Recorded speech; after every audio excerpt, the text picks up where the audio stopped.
Okay, let's just recap a result from last week. I said at the outset of the part of the course on signals and systems that as engineers, we need to do more than just solve a differential equation for a given forcing function, or in systems parlance, find the response to a given input. We're usually interested in, for instance, finding an input that gives us a response of a form that we want. So I said that in order to do that, in order to be able to tackle problems like that, we need to be able to develop an understanding of the input-output relationship, the relationship between a whole space of possible input signals and the corresponding output signals, which we call the responses. Now, last week we talked about a key result that in a sense does that for you. It's this result that says that if you have an LTI system and the input is f of t, then the response y of t is simply the convolution of the input f of t with h of t, where h of t is the impulse response of the system. And again, by impulse response, we mean the zero state response of the system to an input of the form of a unit impulse, or Dirac delta function. So in a sense, that sort of captures the input-output relationship right there.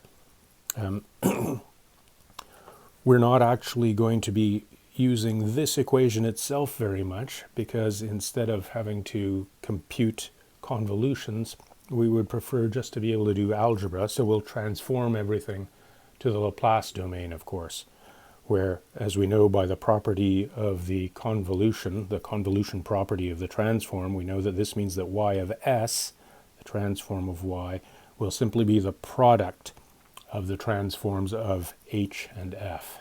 So we'll have y of s equals h of s times f of s.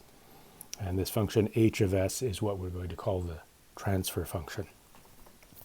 So in a sense, that sums up the relationship, but in order to understand the relationship better, we're going to consider some particular inputs that will allow us to sort of extrapolate to other inputs. Again, just as here, we know that if you understand the response to an impulse, then you can extrapolate to the response to any other function, at least any other function that has a Laplace transform, because there is this simple relationship with the impulse response. Before we go on and look at some sort of practical examples of inputs, we're going to look at one that isn't necessarily impractical, but one that gives us some additional theoretical insight or conceptual insight.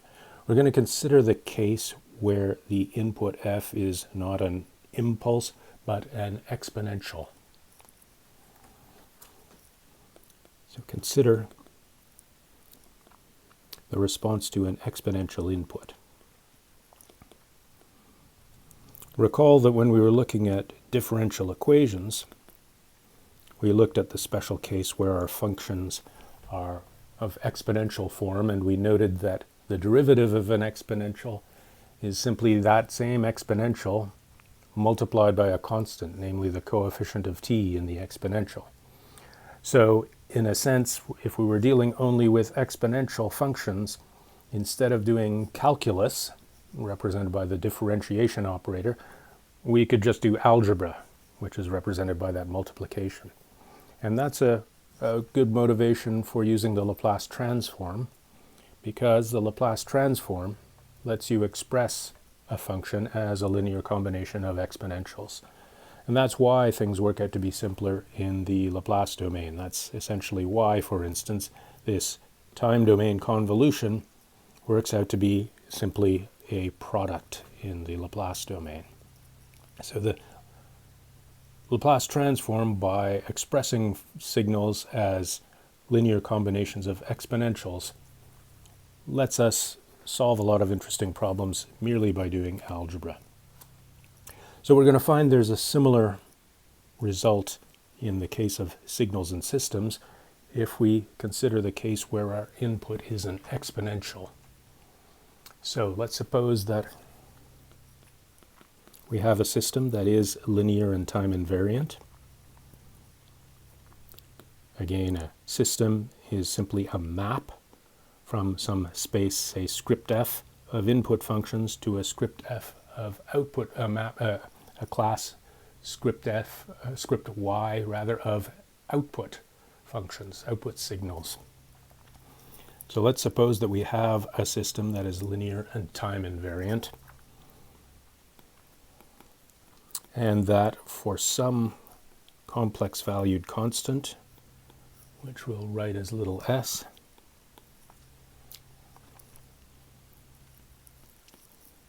the response of our LTI system S to e to the st is y of t, some signal y of t.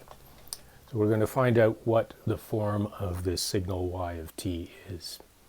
And we're going to do that directly from the properties of linearity and time invariance, just as in fact we proved the convolution result directly from the definitions of linearity and time invariance. So if this is the case, if the response to e to the st is y of t, then what does time invariance tell us? Well, time invariance says that if we use the same input but simply shift it in time, then we get the same response, but of course just shift it in time. So by time invariance, the response to an input e to the power s times t minus capital T will be y of t minus capital T. But here, of course, we're going to use a special property of the exponential function, which is that this shift in time can also be thought of as multiplying by a constant. So this e to the s t minus big T is the same thing as e to the minus s capital T times e to the st. So it's as if, in shifting our input in time, it's as if we've just multiplied it by this constant e to the minus s capital T. So here linearity comes in. What happens if you simply take one input and multiply it by a constant? Well, you're going to get the same output as before, but multiplied by that same constant.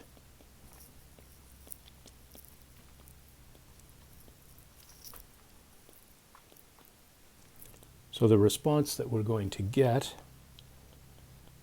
is e to the minus s capital T y of t. But we've just seen by linearity that the response to this time-shifted version of the exponential must be a time-shifted version of y of t. So this is also equal to y of t minus big T. Now, this holds for any t, any capital T.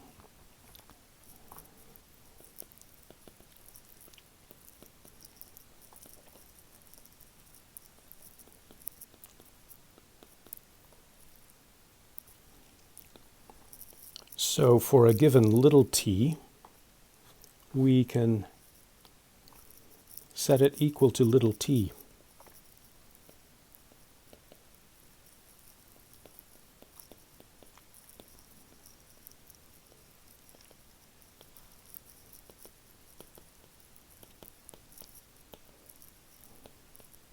What happens if we just say, okay, let t be little t? Well, then we find that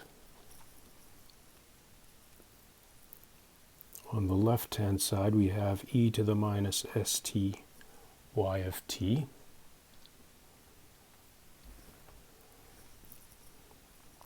And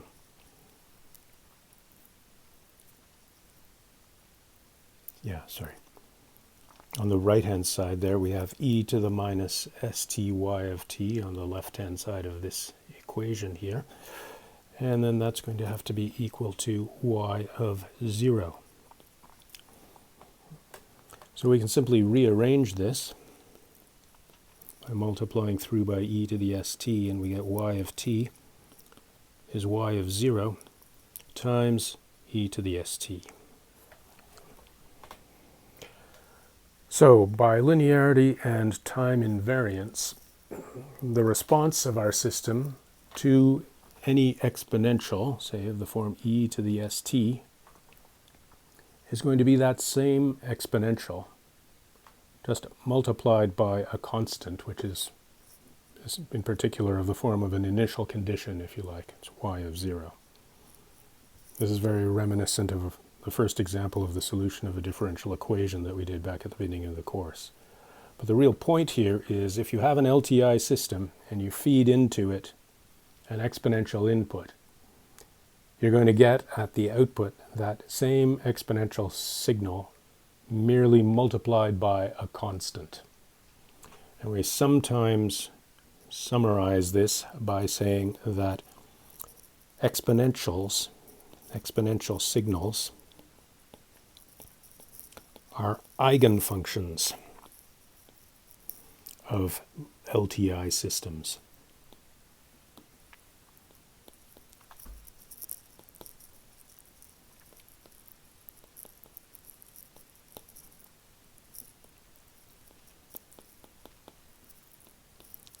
Because the situation's sort of analogous to that of the multiplication of vectors by matrices. If you think of our LTI system as the matrix, you feed in an input to it. Suppose think of vectors as playing the role of signals. You multiply a matrix by a vector, and in some cases you end up getting the same vector just multiplied by a constant, in which case we call the vector an eigenvector and the constant an eigenvalue. So in this case, exponential signals act a little bit like eigenvectors for our LTI systems. You feed an exponential signal in, you get that same exponential signal out, merely multiplied by a constant. So again, if we only were concerned with exponential signals, life would be simple, because feeding such a signal into an LTI system just amounts to performing multiplication, just multiplying it by a constant. Okay, let's look a little further and ask, what's the value of y of 0? What more can we say about this constant, other than the fact that it's an initial condition, essentially? Well, here we can use our convolution integral. We haven't actually used our fundamental result about convolution with the impulse response yet. That's another result, incidentally, that we proved directly from linearity and time invariance. We just proved this result. So far, we've just proved this result on eigenfunctions, exponentials being eigenfunctions, directly from the properties of linearity and time invariance. But if we bring in our convolution integral, we can say a little bit more.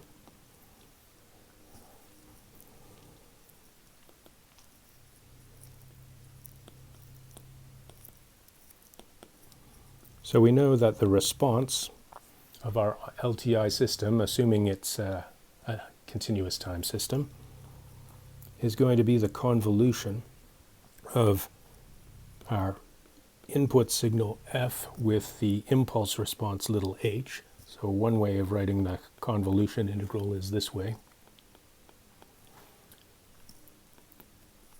But we know that by a simple change of variable we can show that convolution is commutative, so we can rewrite the convolution this way. Okay. Now in this case we're considering the case where the input f is an exponential e to the st. So that's going to give us e to the s t minus tau as the second factor in our integrand. Now, we're integrating here with respect to tau, so we can take out a factor of e to the st. That will give us e to the s little t times the integral from minus infinity to infinity of h of tau e to the minus s tau d tau. Okay. So the integral we can now recognize as simply the Laplace transform of the impulse response.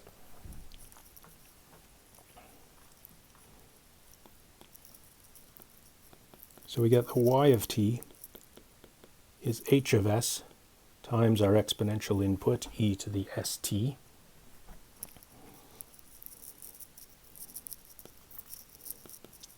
And this function h of s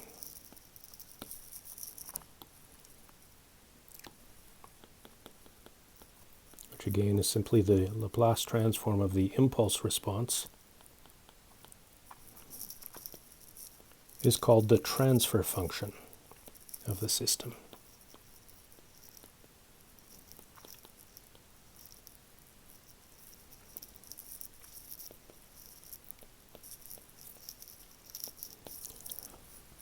So this is another way of expressing that constant. So here again, this is a very nice property that these exponentials are eigenfunctions. In particular,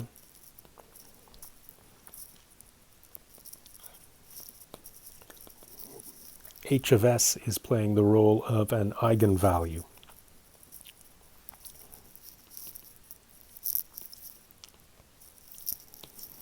Okay, so if we were only concerned with the responses to exponential inputs, then we could simply multiply the exponential input e to the st by the appropriate value h of s of the transfer function of the system. So if we knew the transform of the impulse response, we would just have to evaluate it at the appropriate point s on the complex plane and multiply our exponential input by that appropriate value, h of s, and that would give us our response. So again, life would be easy if we were only concerned with exponential inputs. So this serves again as a motivation for using the Laplace transform. What does the Laplace transform do for us? Well, again, our look at the inversion integral showed that it expresses a signal, a given signal, as a weighted sum of exponentials, if you like, a linear combination of exponentials. And the weighting function in that weighted sum is just the Laplace transform. So if we use Laplace transforms, we can think of all of our signals as linear combinations of exponentials. Exponentials have this nice property, but then if we have linearity as well, then expressing signals as linear combinations of exponentials is the next best thing.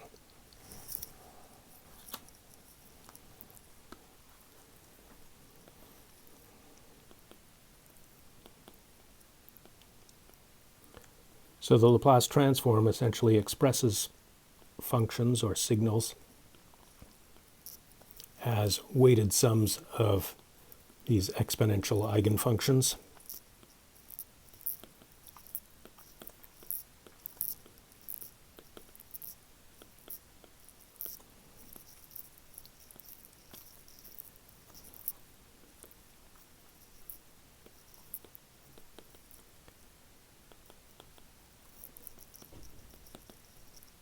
So it stands to reason that it should make it a lot easier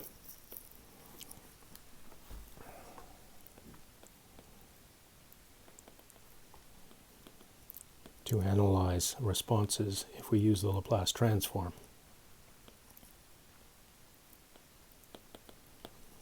And indeed, we know by the convolution property that given that the response of an LTI system to a Laplace transformable input f is simply the convolution of f with the impulse response, we know that in the Laplace domain, the transform of the response will simply be the product of the transform of the impulse response, which we're going to call the transfer function, times the transform of the input.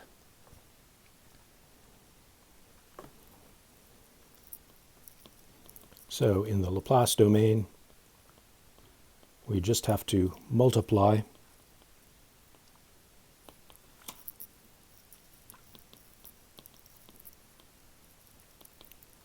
We already knew that because of the convolution property of the Laplace transform, but this result that shows that exponential signals are eigenfunctions, if you like, of LTI systems gives added insight into the reason why we get this simple method of computing responses in the Laplace domain, or in the frequency domain, if you like. So again, when we're doing systems and signals, systems and signals is all about developing an understanding of the input-output relationship of a system. In the frequency domain, that means understanding the relationship between f of s and y of s, if you like. So that's what we're going to be doing for the next little while. We're going to be looking at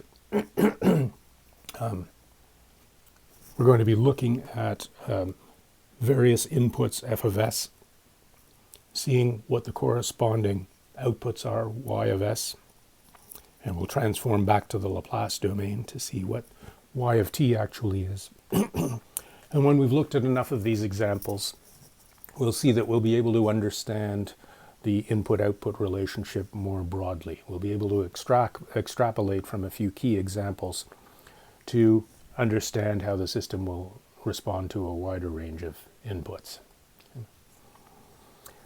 Now, we've already, in a sense, seen how to get this transfer function. It's defined as the transform of the impulse response. We can, in principle, find the impulse response and then take its Laplace transform, but we've already seen that there's an easier way to do that. This is an equation that we ended up with when we were solving differential equations using the Laplace transform. In general, we had some additional terms, but those were terms that depended on the initial conditions. Here we are setting all initial conditions to 0 because we're looking at zero state responses.